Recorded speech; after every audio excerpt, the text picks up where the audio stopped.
Hi, I'm Lisa Fletcher, and you're in the stream. Today, suspicious of those paid to protect you. We look at tensions between police and certain communities in the U.S.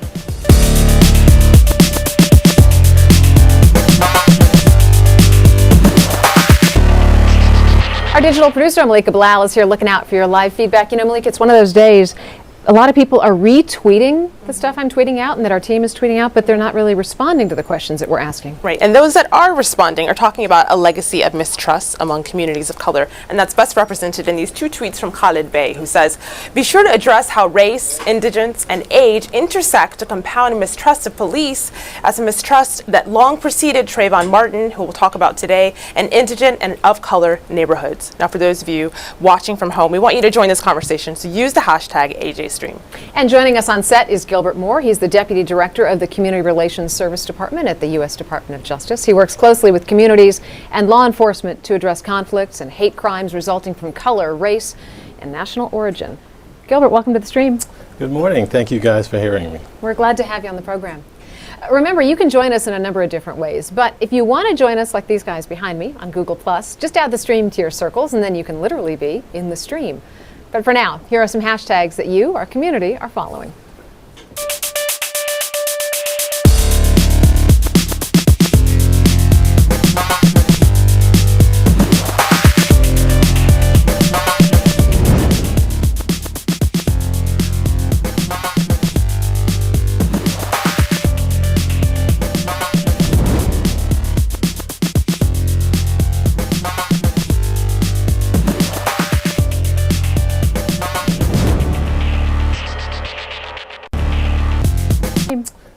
And in Tweeting, Lisa Fletcher.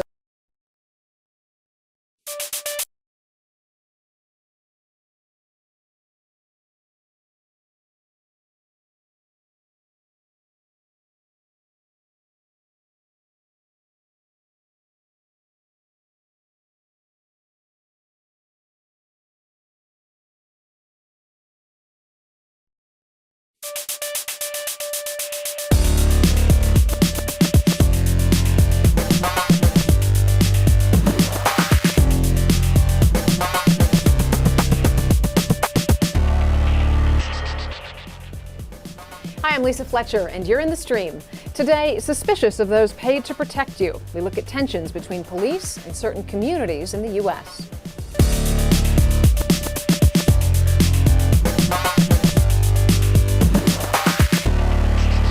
Our digital producer, Malika Bilal, is here looking out for your live feedback. You know, Malika, it's one of those days. A lot of people are retweeting the stuff I'm tweeting out and that our team is tweeting out, but they're not really responding to the questions that we're asking. Right, and those that are responding are talking about a legacy of mistrust among communities of color, and that's best represented in these two tweets from Khalid Bey, who says, "Be sure to address how race, indigence, and age intersect to compound mistrust of police, as a mistrust that long preceded Trayvon Martin, who we'll talk about today, and indigent and of color neighborhoods." Now, for those of you watching from home, we want you to join this conversation, so use the hashtag AJStream. And joining us on set is Gilbert Moore. He's the Deputy Director of the Community Relations Service Department at the U.S. Department of Justice. He works closely with communities and law enforcement to address conflicts and hate crimes resulting from color, race, and national origin. Gilbert, welcome to the stream. Good morning. Thank you guys for hearing me. We're glad to have you on the program. Remember, you can join us in a number of different ways, but if you want to join us like these guys behind me on Google+, just add the stream to your circles, and then you can literally be in the stream. But for now, here are some hashtags that you, our community, are following.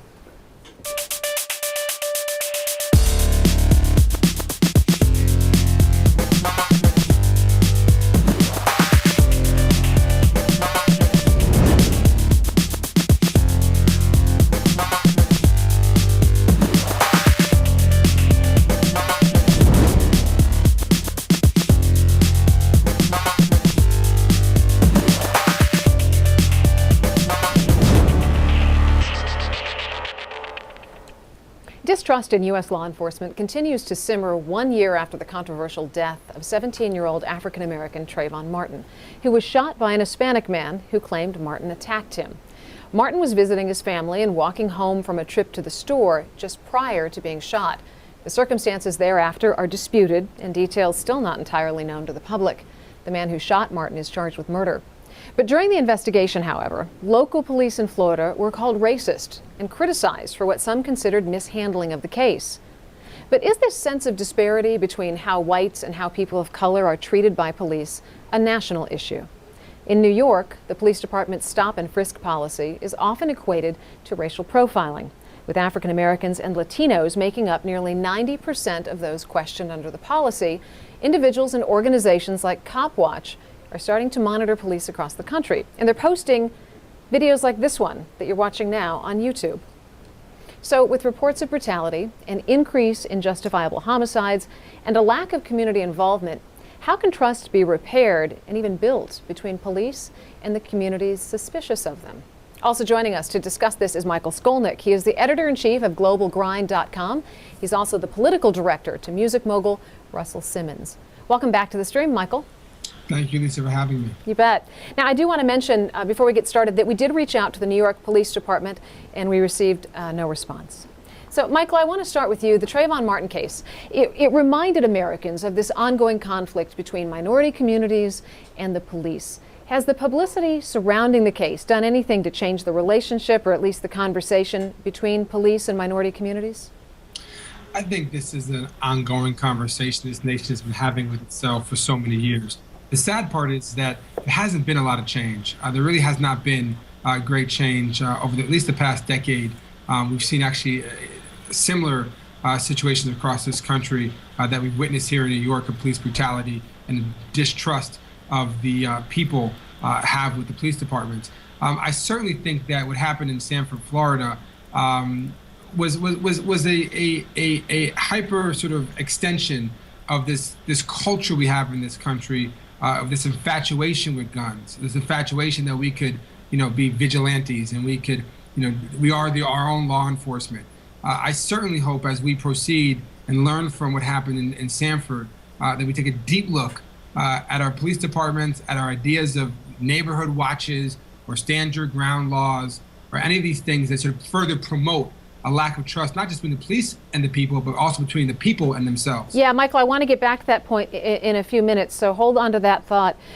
Gilbert, with respect to the Trayvon Martin case, why do you think it resonated with so many people? Well, I think clearly, as Michael suggested, we're still having some discussions in this country that are critical. And anytime something comes up that calls into question the amount of trust between police and community, there is likely to be fireworks, and especially something that is this emotionally charged that people are looking at and they're interpreting in their own way based on what they feel about the situation. And quite frankly, what we do at the Community Relations Service across the country, not just in specific instances, is that we go in and we help communities address the fact that they're looking at things differently, and we work with them to get to the point that tensions are reduced and the potential for violence really doesn't exist in the way that it would have without our services. Is there a disconnect for, and I'm speaking broadly here, but is there a disconnect for the majority of the white community in terms of how communities of color relate and feel about law enforcement? Yeah. Well, again, look, clearly, there is a history that is a part of where we are as a society today. And for the most part, we haven't had the types of challenges that we have had in the past. But when you look back, there are examples that are out there that lead us to the point that something like the Community Relations Service was in fact started. We were founded in 1964, and at that time, we know what was going on in America, and that was the bulk of our early work. So we've been dealing with this for a while. Things are very different, but yet there's still a need for our services. And speaking of that disconnect, Lisa, we have a tweet here from Osman who says, how can I, as someone whose physical traits are always in police reports, trust an institution that doesn't have checks or balances? And I want to pose this to Kali Akuno in our Hangout. Kali is the organizer behind the Malcolm X grassroots movement. Kali, do we have to take it at face value as a fact that young men of color are going to be harassed by police? We don't have to take it as fact, but it is a concrete fact in this society, and it has been since the society was built. And that's not a matter of perception. I think, as Mr. Moore was alluding to, perception is part of the problem. The deeper parts of the problem are actually the policies and the interest behind the policies that we really have to look at and focus on. And black men, black women, Latino men, Latino women, face in this country every day, suspicion by the police as a result of their origins, their background, their class situation. So these are just real dynamics that we have to address in this society. And I think Mr. Moore was right that we still have some major conversations that have to be had, but beyond the conversations, we also have to change the policies that underlie those foundations. I think we have a lot of work to do here. We're only touching the surface by touching on issues of perception. We have to deal with the accountability. I think it's one of the members tweeted. The police are one of the most unaccountable arms of the government. They largely kind of regulate themselves and are generally protected by codes, police codes or law enforcement codes. And you rarely, if ever, hear when there's a case of police abuse, the police really being tried or convicted. Khojaly, I want to get to this idea of some of the policies that you were talking about. Racial profiling is at the heart of the problem for a lot of Americans who've been questioned under some of these stop and frisk policies. Listen to this secret audio recording of one man's encounter with the police. Our job is to look for suspicious behavior. When you keep looking at us like that, looking back. Because y'all always stop. I just got stopped 2 blocks away. Because you keep doing that, man. We stopped you last time. Listen to me. When you were walking the block with your hood up and you keep looking back at us like that, bro, I think you might have something. Because I have my hoodie in there. They do that. You have your hoodie on your body. Well, it was cool. You gonna smack me? Yeah. You gonna smack? No, you asked me why I have a book. Talking to? You asked me why I had a book. You asked me if I had a book bag. Come on, why are you touching me for? He was holding me, he was going through every pocket, he was going up, down, he was going through my sweater. Then that's when he told me to keep my hands on my head. So I was like this the whole time. You want to go to jail? For what? Shut your mouth, kid. What am I getting arrested for? Shut your mouth. What am I getting arrested for? For being a mutt, you know what? Also, that's a law, being a mutt? Nicholas Pert, you're an after-school program facilitator. You work with young people in the Harlem area, but you also say that you have been the subject of these stop and frisk tactics. Tell us your story. Well, I've been stopped over a period of at least 7 times, and I've been stopped simply for walking to the laundromat, to the store, and over a period of years, it has definitely taken its toll. As far as how I view police officers. We're going to have to get back to Nicholas. On that note, I want to get to Chuck Zorroski. He's a senior trainer with the National Crime Prevention Council, a former police officer. Chuck, a lot of, for lack of a better words, bullets flying your way today during the program. Give us your sense of what you've heard so far, and whether and the degree of its accuracy. Chuck, you need to unmute yourself. Great. Okay, sorry about that. Obviously, it's very disheartening to see the type of videos and hear the type of recordings that we just heard. One of the things that I think it was key that a number of people brought up was that we certainly are not where we need to be yet. But there has been at least a discussion that's starting to happen now. And, for me, with the Trayvon incident and that, I personally was pained and grieved to see what I saw happen there. Here's this wonderful young man by most accounts and in the prime of his life taken away from us. But if we look at the National Sheriff's Association, the folks that are in charge of the Neighborhood Watch program since 1972, their whole mission is to get people to work together regardless of their ethnic backgrounds, racial issues, to make their community safer. And they came out and said that there's no indication, no information that Sanford was ever part of an organized neighborhood crime watch. So sometimes, we're looking at the police there and we're saying it's the police fault.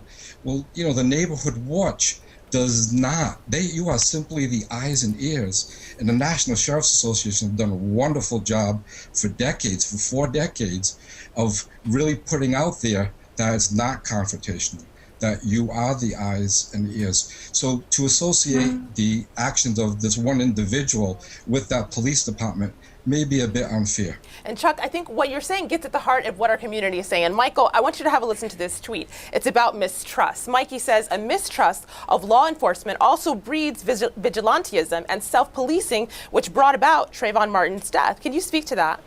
Certainly, but if I could just take one step back to the policies. I know we're talking about stop and frisk. Stop and frisk is a recent policy here in New York City, my hometown. But I think it's a much broader conversation. 40 years ago, we decided to wage a war against our own people, and we called it the war on drugs. And it's an utter failure. We waged a war against black and brown communities in this country and decimated them, completely decimated them, and locked young men up over and over and over again. So they came home, and whether they went to prison as diseased or drug addicts, they came home as criminals. And we're seeing that effect now. And now we have communities in this country that are completely broken because we waged a war against them. So this idea that that a guy like George Zimmerman can be the eyes and the ears of his community, that's not the job of our people. We have a police department and police system and law enforcement set up to be the eyes and ears in our community. If we want to revert back to people talking about who's doing what, or who's doing this, or who's doing that, you're going to have more Trayvon Martins, unfortunately, because guys like George Zimmerman are going to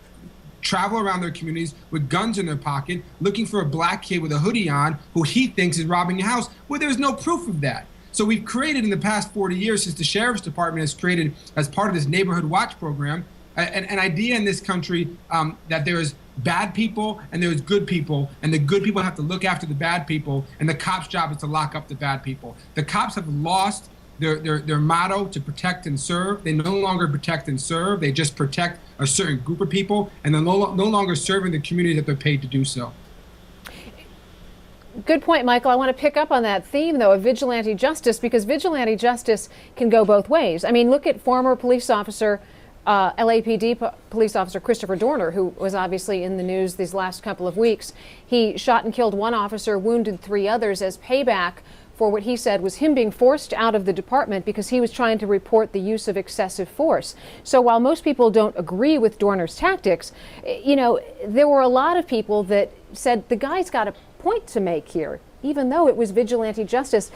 What does it say about Americans that there was significant support, at least for the message that Dorner was trying to get across? Michael? Oh, I'm happy to take that question. I think it says that a lot of people are fed up, and they sympathize with the guy who he felt he was wrongly accused and fired because he was exposing the horrors of the LAPD. I think what he did was absolutely horrible. To kill anyone, especially innocent people who had nothing to do with his issues, was a heinous crime. But I think even furthermore, this idea of mistrust is that you look at a guy like Dorner, there's $1 million reward for his arrest. Hadia Pendleton's killer was a $10,000 reward. So you look at in the black community and communities of color in terms of prioritizing American life. We're going to look at a guy who's killing cops as $1 million reward, and a kid who's killing a young 15-year-old black girl with a $10,000 reward. In that sense, we have to question, who really matters in this country? Is it the police or is it the people? And speaking of Dorner, a tweet here from Bad Bee Fly, who says, if you challenge the police, you'll get fired and eventually end up like Dorner. Slight misspelling on that retweet. But Nicholas Pert, in our hangout, I want to go back to something that Michael alluded to again, which is this mistrust. And I want you to tell us, you were trying to and you got disconnected. I want you to tell us about your experiences being stopped and frisked. Well, my experience is being stopped and frisked, again, before I was disconnected. I have been stopped for, simply going to the laundromat, simply going to the store. And I feel that, in our communities, we have to have better communication between the police force and our communities if we want to have a healthy relationship long term. We have to take steps to humanize the police force. We can't just see the police as just authority figures. That simply has to change. We have to come up with new innovative ideas. And, we have good programs like, but when police. I think we're unfortunately losing Nicholas again. Charles, he brings up a good point, though. The context in which police officers interact with people is generally bad. You're either arresting criminals or you're supporting the victims of criminals. So, what can be done to create relationships between police and communities outside of that typical circumstance that officers find themselves in? You're right. Officers do find themselves many times in a reactive mode. And, a lot of times, it's hard to shut off one and get to another, but that's not an excuse. The true answer, and Nicholas was onto it, is, since the 1970s and actually back towards the 50s, there's been this move towards community policing. And the key essential factor when you're looking at community policing is this partnership that reflects the whole community. Not just certain people within the community that you prefer to work with, but the whole community. And when we're doing that, the police are in the best position to actually serve the community, has their mission statement, really is. So, whether it's community commitment, whether it's to protect and serve, you look at police cars across the country and there's a motto, and that motto is always based upon the community. Now, during the 60s and the 70s, there was a lot of discussion and a lot of civil unrest occurred that really led to some of what we saw as a result in community policing. And it was the police being an active part of solving the community, effectively solving the community problems that exist. Not being the sole answer, but being one of the partners in a very big table that reflects the opinion of the whole community and the needs of the whole community, regardless of their race or their ethnic background. Right. So, Gilbert, what kind of commitment then do you need from the community? What kind of commitment do you need from police to create a pathway forward? So I also think that Nicholas got that spot on. I mean, the seminal question that many communities and law enforcement are asking, it's the same question. Is law enforcement effective? Are they accountable? And are they delivering the services that the community wants? So we know through experiences in history, there are going to be times when, maybe we're off the rails a little when it comes to everybody being on the same page. But the benefit of getting the parties to sit down across the table, talk out the issues one after the other and come up with solutions, that's how you get to the point where you have an environment that allows people to achieve their full potential. What does that mean really, though? Does it literally mean people sitting down face to face? Does it mean more foot patrols where officers are getting to know people and their families within a community? How does that play out logistically? So the way we approach it at the Community Relations Service is that we help leaders lead. We help the community find their own solutions. Before the show, we were talking and I explained that one of the things that we see is that the solutions that are needed are different around the country. So what you're looking at as a potential solution to community and police distrust and mistrust in Florida may be very different than what you're looking at in Kansas or in Southern California or in New England. And the idea is to get them to the table to talk about the issues that are important and critical to them, and then hopefully work through them in a way that leaves everybody where they want to be, which is safer communities, civil rights protected. Michael Skolnick, jump in here. Yeah, I like the talk and I like the effort and I appreciate what the DOJ is doing.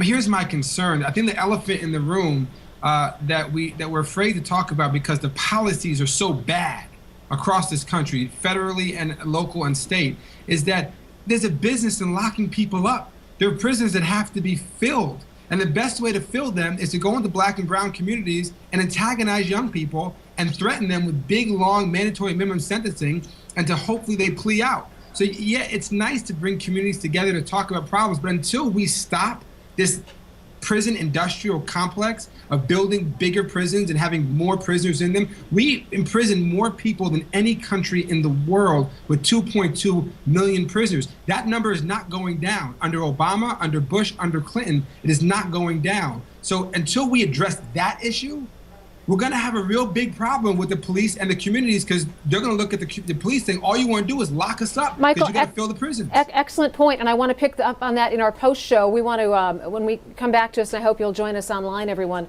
you're going to hear from some from some police officers who spoke anonymously in a documentary about the quotas that they say that they have to fill, directly to Michael's point there. So we're going to get to that in the post show. It's streamed at aljazeera.com. But first, Malika's got a few other leads we're following.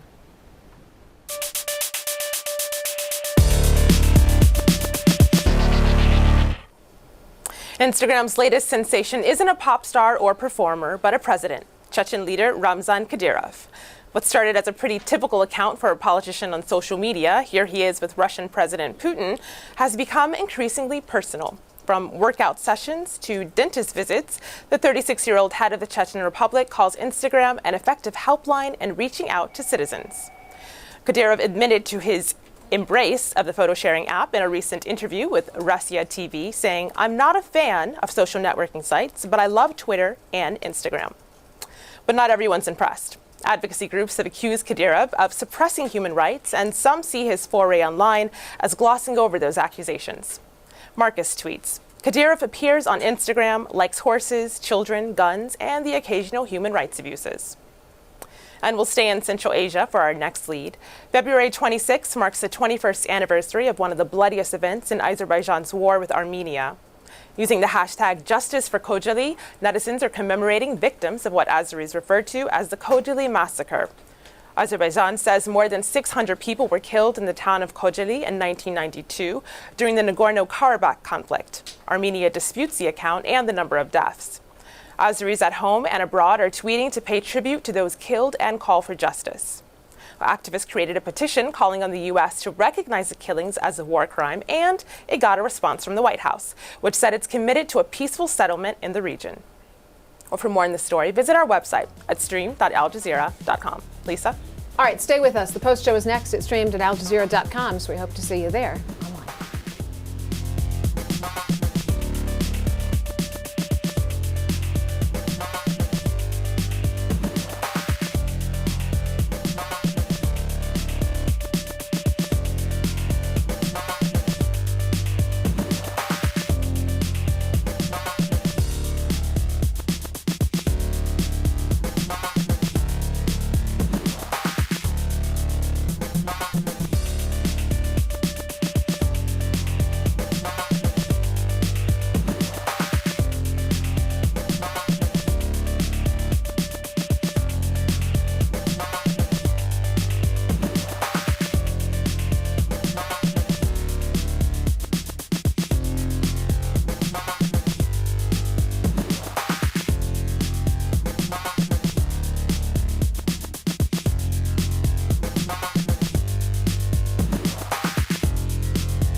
Welcome to the Stream's online post show. We're continuing our conversation on why certain communities in the U.S.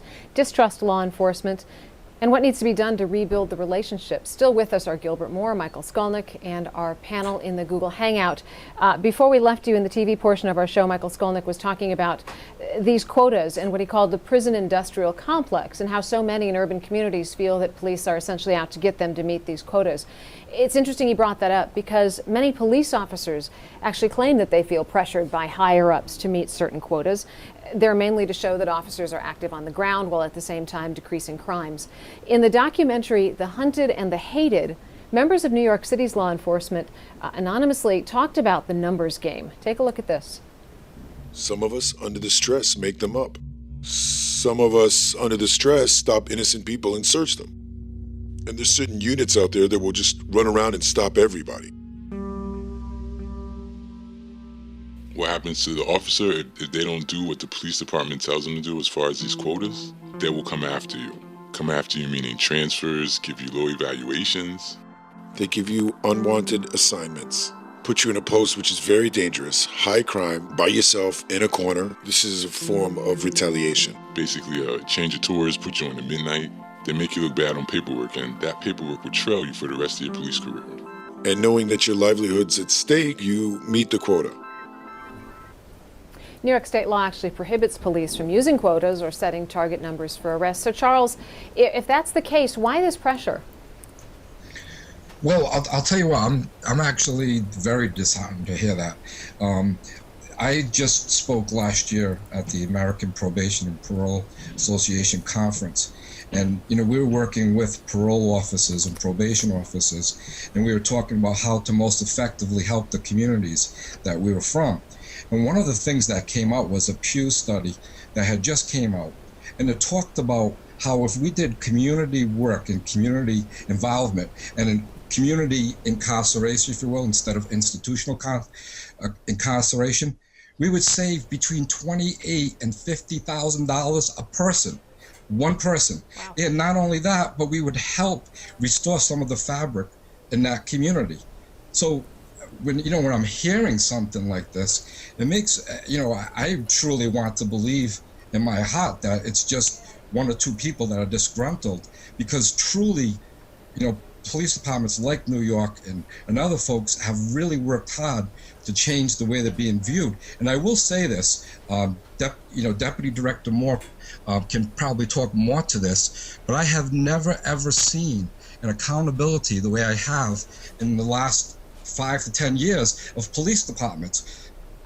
Always you're seeing constantly that these police departments now are making agreements with the Justice Department in order to improve some of the practices that may have been outdated or may have led to some of what we just saw. Is it too entrenched, though, to turn this ship around? I mean, we've been doing things the same way for years and years and years.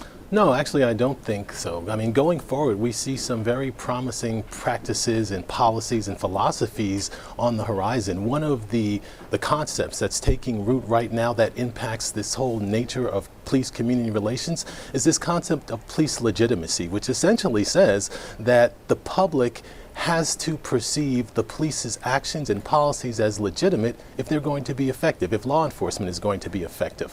So when you have leaders of law enforcement community, when you have civic leaders and youth leaders all singing from the same tune, I think that we will get there. Okay, so obviously, there's still work to be done. There's still going to be incidents, but the bottom line is that the people who are leading law enforcement and the people who are leading our communities, they want the same thing, and they're starting to think along the same lines. Well, I want to go back to our hangout because Khalid has a follow-up. Go ahead. Yeah, I don't know if you can hear me. We can. Go for it. Just a couple of points. I think really going back to some of the points that Michael brought up, and I think on this question of trust and this question of community building. First of all, if there's going to be any real substantive conversation, it has to be a conversation that's based on equality. And the police and the community, particularly communities of color, do not operate on the basis of equality. The mandated use of force and permissible use of force that you saw in the videos, just to kind of give you some highlighted kind of examples, these are kind of the concrete realities that we face. I've been through that same situation of being slammed, of being stopped, being frisked without any due cause or any just warrant. I think many black men, particularly in urban areas throughout the country, can testify to that. But I think the deeper piece is, if we're going to have a serious conversation, when the police do wrong, there has to be some accountability for the police, which is not necessarily mandated or controlled internally by an internal police review process that only they get to see the evidence, they get to hear of their side of the story, and then the community is kind of just left with, well, we know how this is going to go. There's going to be kind of a mock trial, and it'll be justifiable homicide or justifiable action. That has to change, and we have to change the structure and the policy in order, for that to be real and concrete. So one of the things I know we've been asking for is either to strengthen the civilian review boards and make them not just instruments of like a mayor's appointment and he can appoint his cronies or folks who are going to justify the position of the police, but these are something that actually need to be elected and directed and controlled by the citizens in that particular community. Well, Khalid, it's interesting. You mentioned accountability, and that's a word that as I'm going through these tweets here, a lot of people are saying. Live to Inspire says, police accountability, ? The NYPD is an institution that has deep roots for protecting their own. That's echoed by this tweet who says, we can't trust institutions. We can use courts to challenge them, but as they abandon the rule of law, we must defend ourselves. But there's a division. There's a tweet here from Kate who says, we've come a long way since the LAPD Rodney King incident, but more accountability, video, audio, and transparency must become a norm. So we are getting a division of opinion, but I want to go back to our hangout because Nicholas has a question. Go for it.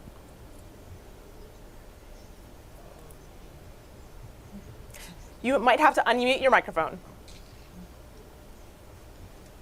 So my question is for Commissioner Moore, and I was wondering what steps are being taken to better the relationship between young people and the police in our communities, because I feel like partnering with church or a school isn't enough. It's too many people falling between the cracks. You know, that's an interesting question. There are a lot of things that are taking place. Wherever you live, Nicholas, I'm sure there's one set of issues. There's somebody, a young person in another community in another part of the country, and they're dealing with something different. One of the places that I have looked to for guidance to understand some of the best practices on how police and community work together is the National Center for Safe Communities out of John Jay. You know, that is a group of law enforcement and civic leaders who have come together to investigate really innovative approaches, whether or not it's Boston's Project Ceasefire, where they worked to help reduce gun violence among young African Americans, or whether or not it's something that took place in High Point, North Carolina, where racial reconciliation was a part of the process. What we see when we deal with communities is that they really are best served when they sit down and they take their issues apart one by one, deconstruct it, and then build it up for a solution. So the first step, I would say, is get involved with an organization that is having a conversation with law enforcement. So, Michael Skolnick, you know, there are a lot of smart people in these communities that are getting together and having civil discussions in the churches and in the schools. The problem is a lot of the people don't hang out in those places. They're not accustomed to having these kind of sit-down meetings where you sit across the table from each other and hash it out. How do you reach these masses that aren't going to show up for one of these community meetings? Well, I think that the gentleman who asked the question about how to reach young people is a good one. I think that a show like this one is a great one because it incorporates sort of how we communicate through social media and traditional media. I certainly believe that the police and city governments have to use more sort of non-traditional ways to talk to young people, whether it is through social media, whether it is informal meetings or unofficial meetings or off-the-record meetings. I certainly would support the gentleman from the DOJ talking about these conversations happening, but we have to do it in a different way where folks, especially young people, can trust they can come to the table, have conversations, and not be arrested when they walk out the door. So I think there's a lot of forms of communication. Go to where they are, go to where young people are, go to them, don't ask them to come to us. And I think we'll see more results if we respect sort of their way of behavior, their turf, their ground, their lifestyle. And I think they'll maybe be more open to talking to law enforcement or city officials if we respect sort of where they're at now. All right, and on that note, we're going to wrap up the show. Our thanks to Deputy Director Gilbert Moore, Michael Skolnick, Kali Akuno, Nicholas Pert, and Chuck Zorroski. Thanks so much for being with us today. And until our next program tomorrow, we'll see you online at stream.aljazeera.com.